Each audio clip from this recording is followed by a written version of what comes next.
Alors bonjour tout le monde. Vous me pardonnez l'éclairage parce qu'il fait soleil.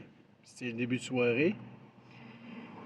Je suis sur la route et on demeure très prudent. Alors moi je viens d'aller aider quelqu'un qui était mal pris, qui avait besoin d'un transport urgent. C'est une personne qui est dans la rue, une personne qui a besoin de soins, qui a besoin d'être logée. Elle allait d'ailleurs se loger dans un endroit de dernier recours et avait manqué son autobus et était loin.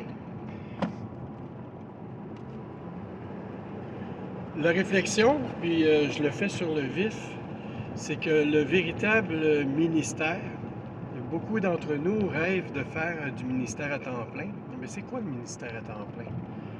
Le ministère en Jésus-Christ, c'est pas juste de, de prêcher, d'enseigner, d'écrire des livres, de parler de la foi, de lire la Bible, de prier, mais c'est aussi de poser des gestes concrets et selon notre mesure.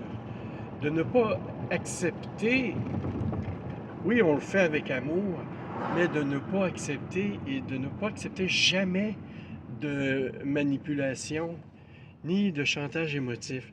Mais on le fait véritablement avec amour, avec compassion aussi.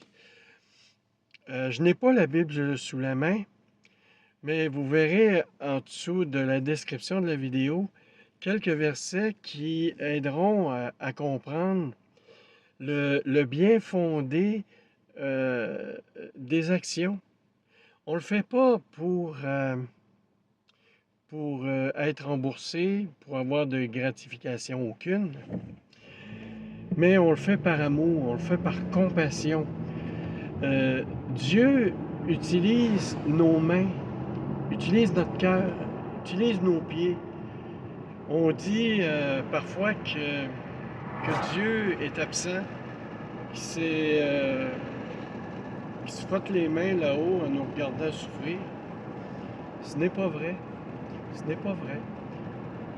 Il y a ce qu'on appelle les anges, mais sans être trop ésotérique, des personnes qui ont mis souvent sur nos routes pour nous aider, pour, euh, pour aider parfois à la dernière minute.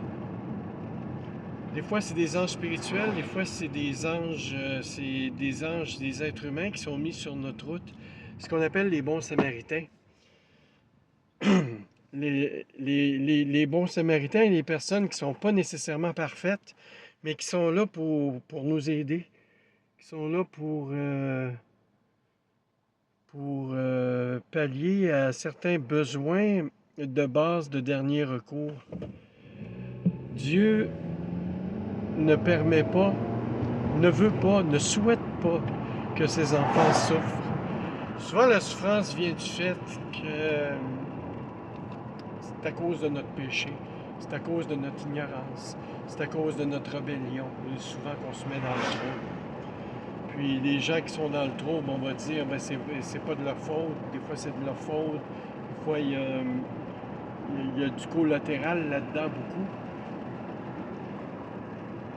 Puis, ben c'est ça le ministère. Si on croit en la justice de Dieu, si on croit que Dieu, un jour, lui-même nous a sauvés, on fait la même chose. C'est ça le véritable ministère. C'est celui de l'action, se mettre disponible pour celui qui a véritablement besoin. Je vous souhaite une bonne soirée.